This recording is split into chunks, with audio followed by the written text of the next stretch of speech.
नमस्कार। मुस्लिम लीग की स्थापना किसने की थी और कब की थी? जब भी ये सवाल पूछा जाता है तो बहुत सारे लोग इसका एक आंसर देते हैं कि मुस्लिम लीग की स्थापना मोहम्मद अली जिन्ना इन्होंने की थी। तो क्या ये सही है? तो ये बिल्कुल सही नहीं है।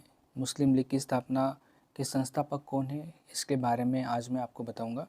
और मुस्लिम लीग की स्थापना कब हुई थी और कहाँ पे हुई थी, ये भी मैं आपको बताऊंगा। तो स्थापना दिन। मुस्लिम लीग की स्थापना 30 दिसंबर 1906 को ढाका में हुई थी। ढाका यानी आज का बांग्लादेश। उस वक्त बांग्लादेश भारत यानी हमारे देश का ही हिस्सा हुआ करता था। मुस्लिम लीग की स्थापना क्यों की गई थी? तो मुस्लिम समुदाय के अधिकारों की रक्षा करने के लिए मुस्लिम लीग की स्थापना की गई थी। इनके जो संस्थापक हैं यह हमें पता होना चाहिए। जो मुख्य संस्थापक हैं उनके मैं नाम आपको बताना चाहूँगा। तो सबसे पहले हैं नवाब ख्वाजा सलीमुल्लाह, जो कि ढाका के नवाब थे, जिन्होंने मुस्लिम लीग की स्थापना में एक महत्वपूर्ण भूमिका निभाई थी। दूसरे नंबर पे आते हैं आगा खान तृतीय। आगा खान जो है मुस्लिम लीग के पहले अध्यक्ष चुने गए थे। उसके बाद है नवाब मोहसिन उल मुल्क। यह भी लीग के महत्वपूर्ण संस्थापकों में से एक थे और उन्होंने इसके उद्देश्यों को आगे बढ़ाने में एक सक्रिय भूमिका बजाई थी। उसके बाद आते हकीम अजमल खान। हकीम अजमल खान एक जाने माने राष्ट्रवादी और चिकित्सक थे। उसके बाद है वकार उल मुल्क।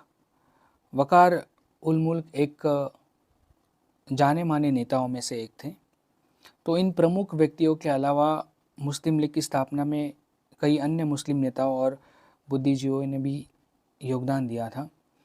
लेकिन ये जो मैंने आपको नेताओं के नाम बताए ये प्रमुख नेता थे। एक बार फिर से बताना चाहूँगा, नवाब ख्वाजा सलीमुल्लाह, आगा खान तृतीय, नवाब मोहसिन उल मुल्क और हकीम अजमल खान और वकार उल मुल्क। तो मुस्लिम लीग की स्थापना जब हुई थी तो उन्होंने मुसलमानों के लिए सरकार बने, ये उनका उद्देश्य था।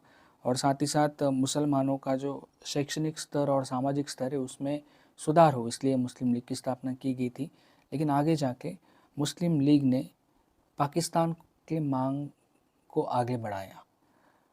और रही बात आगा खान जी की, आगा खान जी के बारे में एक इम्पॉर्टेंट इन्फॉर्मेशन बताना चाहूँगा। 1908 में अलीगढ़ में एक विशेष सभा हुई थी मुस्लिम लीग की। तो उस सभा में ये डिसीजन लिया गया कि आगा खान जी मुस्लिम लीग के आजीवन अध्यक्ष रहेंगे। तो ये छोटी सी जानकारी थी मुस्लिम लीग के बारे में। धन्यवाद।